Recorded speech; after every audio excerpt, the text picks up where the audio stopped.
You've become a relic with a title we can't afford anymore." The words from Dr. Elliot Wilson's all-staff email burned on my computer screen. My hands trembled as I reread the announcement that had been sent to over 300 hospital employees. After careful consideration of our financial outlook, I've made the difficult decision to eliminate several administrative positions. This includes the role of Senior Hospital Administrator, currently held by Marissa Shaw. While we appreciate her 18 years of service, Northwood Memorial needs fresh perspectives to navigate today's healthcare challenges. Gina is stuck in the past, resistant to innovation, and preventing us from implementing necessary changes. I sat back in my chair, stunned by the public humiliation. My name wasn't even spelled correctly. I'd never been Gina to anyone. The personal attack was completely unprofessional, but then again, so was Dr. Wilson. My name is Marissa Shaw. I'm 44 years old, and until this morning, I was the Senior Hospital Administrator at Northwood Memorial Hospital in Portland, Oregon. I'd dedicated my entire career to this institution, working my way up from an entry-level position. I'd weathered budget cuts, staffing crises, and 3 major transitions in leadership. But nothing had prepared me for this. I heard a soft knock at my door. It was Vanessa, my assistant, her eyes wide with concern. "Marissa, I'm so sorry. This is awful. He can't just—" "He can," I said, taking a deep breath. "As Chief Medical Director, he has the authority to restructure administration. I knew something was coming when he canceled our last 3 meetings." Dr. Wilson had arrived 6 months ago with grand promises and an impressive resume. He spoke of innovations and efficiencies, but showed little interest in understanding how our hospital actually functioned. His first act had been to eliminate free parking for staff. His second had been to reduce nursing coverage on night shifts. "What will you do?" Vanessa asked, her voice cracking. I looked around my office, at the certificates on the wall, the family photos, and the row of binders on my shelf labeled Safety Protocols and Violations. Those binders contained 18 years of meticulously documented safety concerns, staffing issues, and policy violations. Some were resolved. Many were not. "I'll be fine," I said, feeling a strange calmness settling over me. Sometimes being underestimated is an advantage. I stood up and started collecting my personal items, leaving the binders untouched. I had digital copies of everything. When security arrived to escort me out, another of Wilson's humiliating tactics, I was ready. I smiled, took only my personal belongings, and walked out with my head held high. That evening, I made a single phone call. The call was to Dorothy Winters, a former board member who had retired last year. She had been my mentor when I first joined Northwood Memorial and remained a close friend. "He did what?" Dorothy's voice rose with indignation when I told her about the email. "That's grounds for a defamation suit, Marissa." "Maybe," I said, pouring myself a glass of wine as I sat in my darkened living room. "But that's not the route I want to take." I explained to Dorothy how Dr. Wilson had been systematically dismantling safety protocols over the past 6 months, how he'd reduced nurse-to-patient ratios on oncology and pediatric floors, how he'd extended shifts for surgical staff beyond what was considered safe, how equipment maintenance schedules had been stretched to cut costs. "The problem is," I continued, "he's been clever about it. Each change is presented as temporary or justified by some industry trend he's misinterpreting. The board sees the cost savings but not the risks. And I'm guessing you've documented all of this," Dorothy said. It wasn't a question. Every incident, every complaint, every near miss. I've been building these files since I started at Northwood. 3 hospital directors before Wilson have tried cutting corners, and I've always had the evidence to show why it wouldn't work. What I didn't tell Dorothy was how personal this felt. My mother had been a patient at Northwood 20 years ago. A missed medication and an understaffed night shift had led to complications that extended her hospital stay by weeks. It was that experience that had driven me to pursue hospital administration, to be the person ensuring those mistakes didn't happen to others. I sacrificed everything for that hospital, I said quietly. Relationships, starting a family, vacations. I believed I was making a difference. You were, Dorothy insisted, and you still can. The question is, what do you want to happen now? I took another sip of wine, considering my options. I could walk away with a severance package and find another position. I could file a wrongful termination lawsuit. I could retire early as Wilson intended, or I could fight.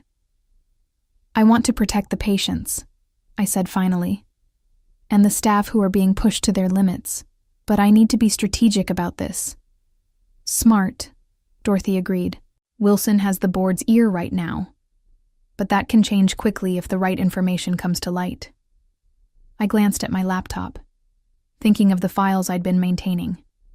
Years of documented safety violations, staffing concerns, and policy breaches. Concrete evidence that could not be dismissed as the complaints of a disgruntled former employee. Give me a few days, I said. I need to organize my thoughts and my evidence. 3 days after my humiliating dismissal, I sat at my dining room table surrounded by printouts of emails, policy documents, and incident reports. I'd spent hours organizing the most compelling evidence of safety violations under Dr. Wilson's leadership. My phone buzzed with a text from Jessica Palmer, the night shift charge nurse in the emergency department. You wouldn't believe what happened last night. 2 nurses called out sick and weren't replaced. We were at dangerous levels all night. A patient with chest pain waited 4 hours to be seen. Wilson says it's the new normal, and we need to adapt. I added this to my growing file. It wasn't just anecdotal evidence anymore. The statistics showed a clear pattern. Incident reports had increased 37% since Wilson took over. Near misses, potential errors caught before they harmed patients, were up 42%. Staff turnover had doubled. My doorbell rang, interrupting my thoughts. I opened it to find Vanessa standing there with a takeout bag. I figured you weren't eating properly, she said, pushing past me into the kitchen. Also, I have updates. As she unpacked containers of Thai food, Vanessa filled me in on the chaos at Northwood. Wilson announced your replacement today. It's his former colleague from Chicago, Thomas Barton. No healthcare administration experience, but apparently a visionary in healthcare economics. I snorted. Translation: he knows how to cut costs regardless of impact. Exactly, Vanessa nodded. Oh, and they're implementing a new staffing model next week. Nurses will cover more patients, and they're cutting support staff hours. Has anyone raised concerns? I asked, though I already knew the answer. Catherine in nursing tried. Wilson told her if she couldn't handle the workload, perhaps she should explore opportunities elsewhere. Catherine Morris had been Northwood's nursing director for 15 years. She was respected, efficient, and uncompromising when it came to patient safety. If Wilson was pushing her out too, the situation was worse than I thought. What's your plan? Vanessa asked, studying my expression. You have that look you get when you're plotting something. I hesitated. Vanessa was loyal, but involving her could put her job at risk. I'm considering my options, I said carefully. The most direct route would be going to the board with evidence of unsafe practices, but Wilson has them convinced he's saving the hospital from financial ruin. What about the healthcare authority? Vanessa suggested. An anonymous tip about safety violations would trigger an investigation. I'd considered this, but regulatory investigations moved slowly, and Wilson could cover his tracks. I needed something more immediate. I'm thinking I might need to approach this from multiple angles, I said. The regulators, yes, but also the medical staff who have concerns, the patients who've experienced declining care, and possibly the media. Vanessa raised an eyebrow. Going nuclear, huh? Not yet, I replied. But I'm preparing for all possibilities. What I didn't say was how angry I felt. Not just about losing my job, but about the disregard for safety I'd spent my career protecting. Wilson wasn't just pushing me out. He was undoing years of work that kept patients safe. I thought about the binders in my office, the evidence I'd accumulated, and made a decision. It was time to act. A week after my dismissal, I sat in a quiet corner of a cafe 3 blocks from Northwood Memorial, nursing a cup of coffee that had long gone cold. Across from me sat Dr. Andrew Bennett, chief of surgery, and someone I'd worked closely with for over a decade. "I shouldn't be meeting with you," he said in a low voice, glancing around nervously. "Wilson made it clear that anyone maintaining contact with you would be seen as undermining the new direction." "Yet, here you are," I observed. Andrew sighed, running a hand through his salt and pepper hair. "What's happening isn't right, Marissa. Wilson is making decisions that compromise patient care, and nobody seems able to stop him." "Tell me what's changed since I left," I said, pulling out a notebook. For the next 30 minutes, Andrew detailed alarming developments. Surgical teams working double shifts, equipment maintenance postponed, supplies rationed to the point where staff were bringing their own basic items.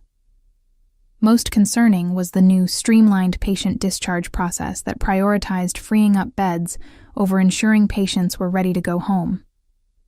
"We had 3 readmissions last week because patients were discharged too soon," Andrew reported grimly. "One was an elderly woman who went home without proper medication instructions. She was back in the emergency department 12 hours later, much worse than when she left." "Are people documenting these incidents?" I asked. Andrew nodded. "We're trying, but Wilson's appointed administrators who minimize concerns or lose the paperwork. Catherine's been keeping her own records, but she's walking on thin ice already." I slid a USB drive across the table. "I need you to give this to Catherine. It contains templates for documenting unsafe conditions in a way that can stand up to regulatory scrutiny." Andrew pocketed the drive. "What are you planning, Marissa?" "I'm gathering evidence for the healthcare authority," I admitted. "But I need current documentation that corroborates the patterns I've been tracking. You know this could end careers, right? Including yours and mine?" I met his gaze steadily. "What about the patients whose lives we're supposed to be protecting? How many of them will suffer because we were too afraid to act?" Andrew looked down at his coffee. "You're right. It's just intimidating.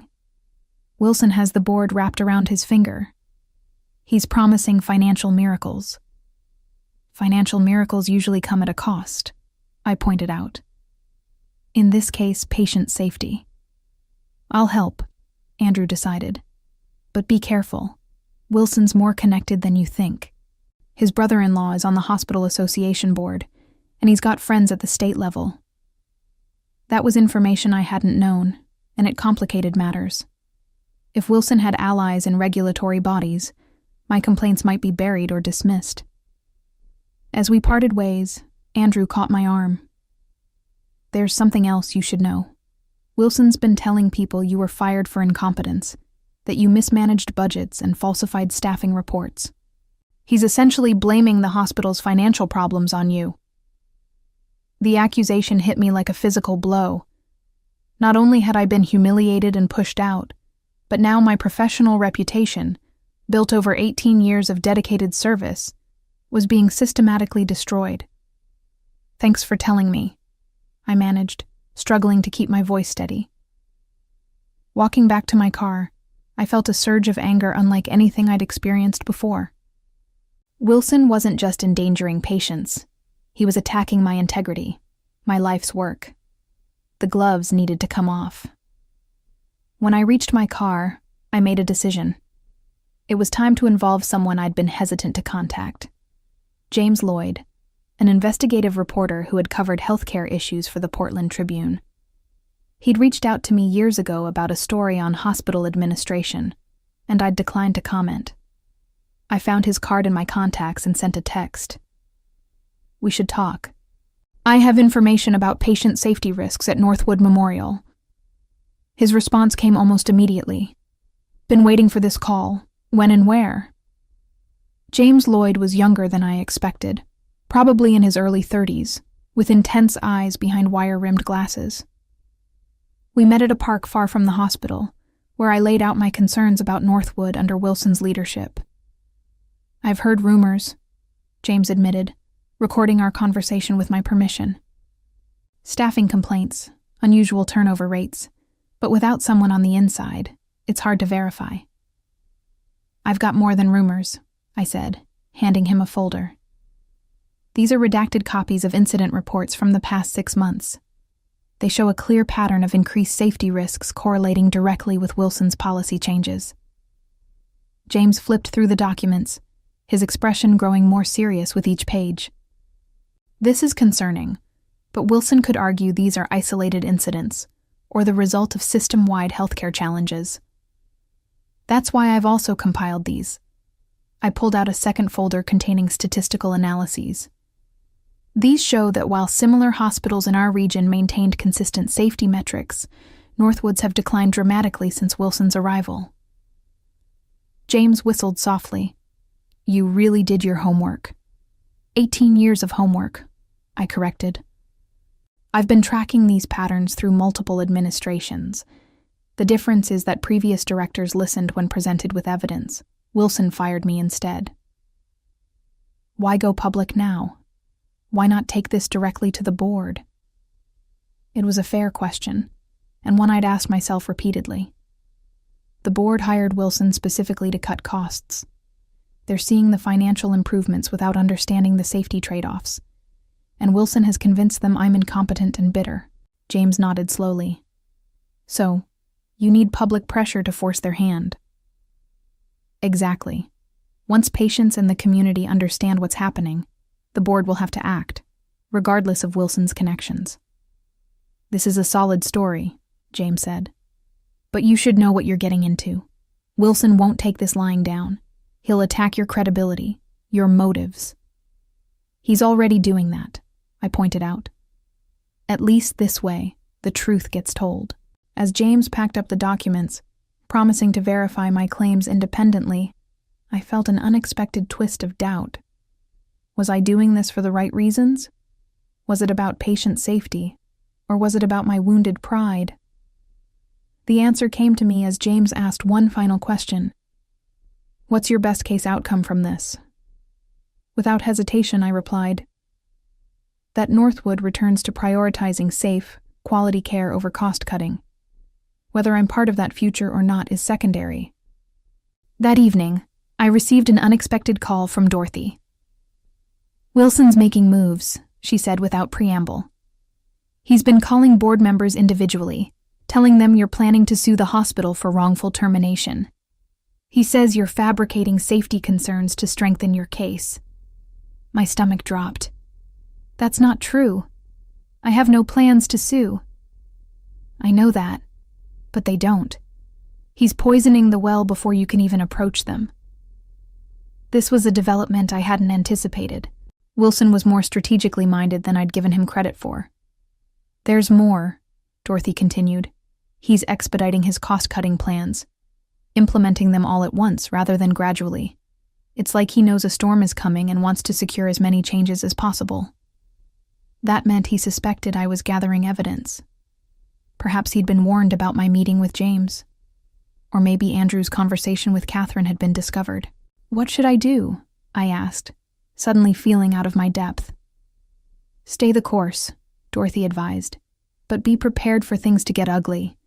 Wilson's the type who's built his career on never backing down, never admitting mistakes." After we hung up, I sat in my living room, staring at the wall of evidence I'd assembled.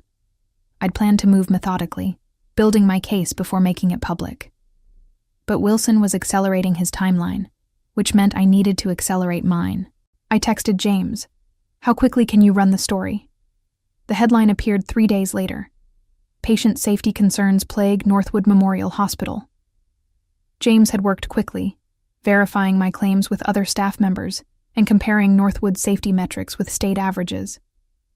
The article didn't name me as the primary source, but it did mention recently terminated administrative staff who had raised concerns. My phone began ringing almost immediately. First was Catherine, the nursing director. "It's a madhouse here," she reported. "Wilson called an emergency meeting for all department heads. He's furious, demanding to know who talked to the press." "Has he addressed any of the safety concerns?" I asked. "Not at all. It's all about controlling the narrative and identifying the traitors. He's threatened termination for anyone found to have spoken to reporters." Next was Andrew, who had a more measured take. "The medical staff are quietly celebrating. Someone finally said what we've all been thinking. The board is in emergency session right now." The most surprising call came from James himself. "You need to turn on Channel 4 right now." I flipped on the television to see Dr. Wilson standing at a podium, hospital administrators flanking him. His expression was grave as he addressed the cameras. "The allegations printed in this morning's Tribune are categorically false," he stated firmly. "Northwood Memorial maintains the highest standards of patient care. These fabricated concerns appear to stem from a former employee who was terminated for incompetence and has been engaged in a vendetta against this institution."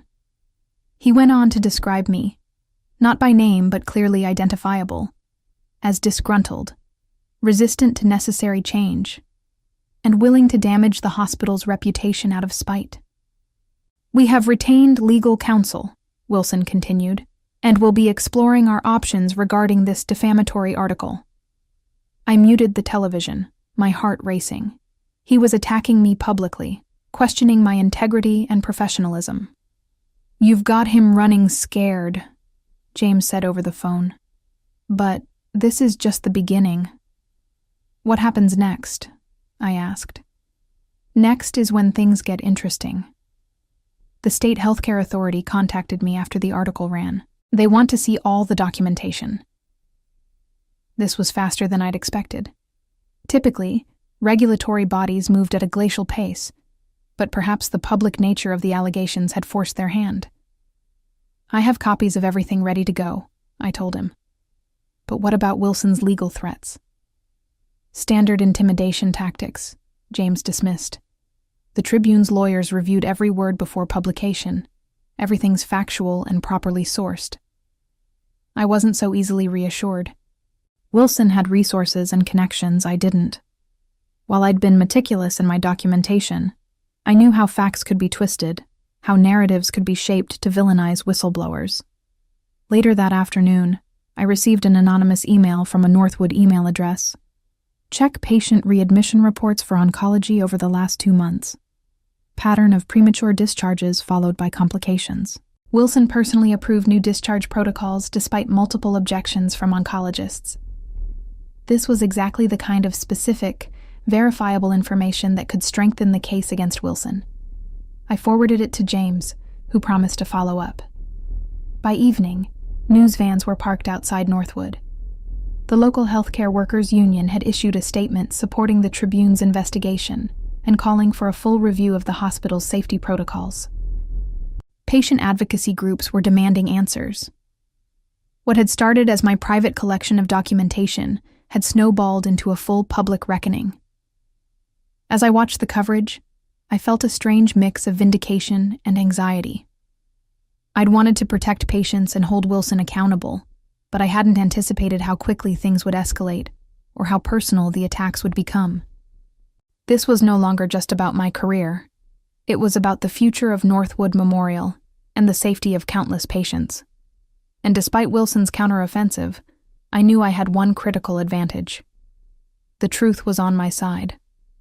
1 week after the Tribune article broke, the healthcare authority announced a formal investigation into Northwood Memorial. Inspectors arrived without warning, reviewed records, interviewed staff, and observed operations.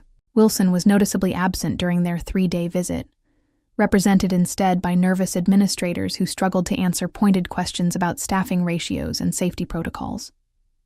I watched from a distance, getting updates from Catherine and Andrew. The investigation itself was vindication, proof that my concerns warranted attention. But I knew Wilson wouldn't go down without a fight. On the 4th day, I received an unexpected visitor. Thomas Crawford, chair of the hospital board, stood on my doorstep looking uncomfortable. "Mr. Crawford," I said, genuinely surprised. I didn't expect to see you here." "May I come in?" he asked, glancing over his shoulder as if worried about being seen.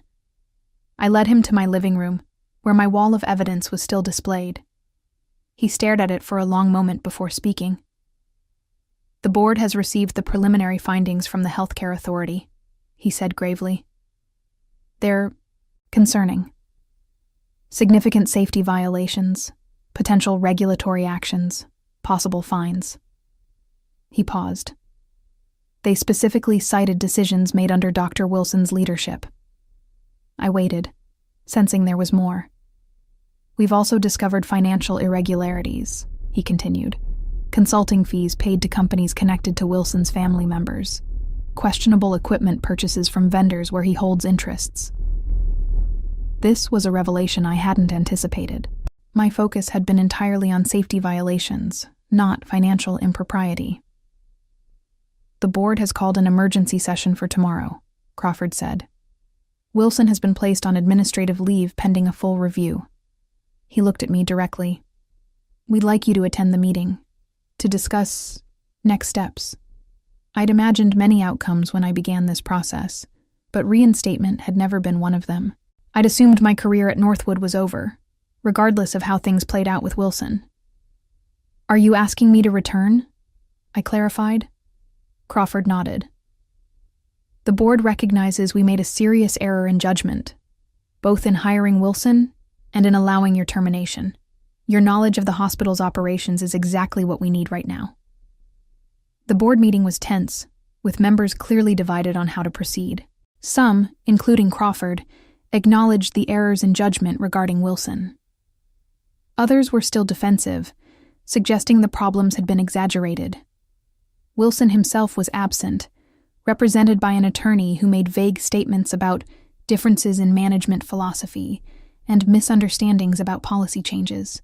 When it was my turn to speak, I laid out not just the safety concerns, but my vision for addressing them: reinstating proper nurse-to-patient ratios, resuming regular equipment maintenance, and implementing a system of checks and balances to prevent future compromises to patient care. "These aren't radical suggestions," I emphasized. "They're standard practices that Northwood successfully maintained for years before recent changes.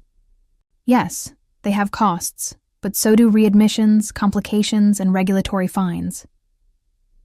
The debate continued for hours, but by meeting's end, the board had reached several decisions. First, Dr. Wilson's employment was terminated, effective immediately.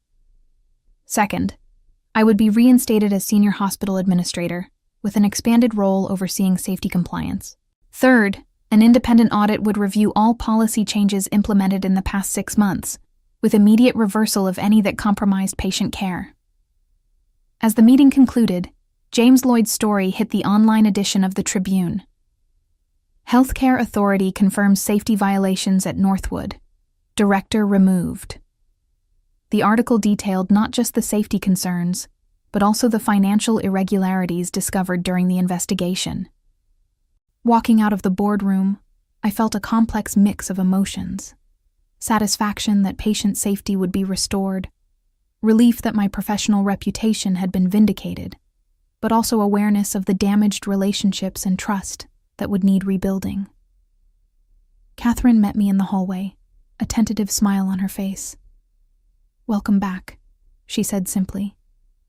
"There's a lot of work to do," I replied. "Yes," she agreed, "but this time we'll do it right." In the weeks that followed, I led the implementation of systemic changes at Northwood. We returned to appropriate staffing levels, reinstated essential safety protocols, and established transparent reporting systems for safety concerns. The Healthcare Authority's final report outlined 27 significant violations under Wilson's leadership, resulting in substantial fines, but more importantly, a roadmap for improvement. Wilson, facing professional disgrace and potential legal issues related to financial improprieties, left Portland entirely. I heard he'd taken a position at a private healthcare consultancy in another state, a concerning development, but one outside my control. As for me, I found myself more committed than ever to Northwood's mission.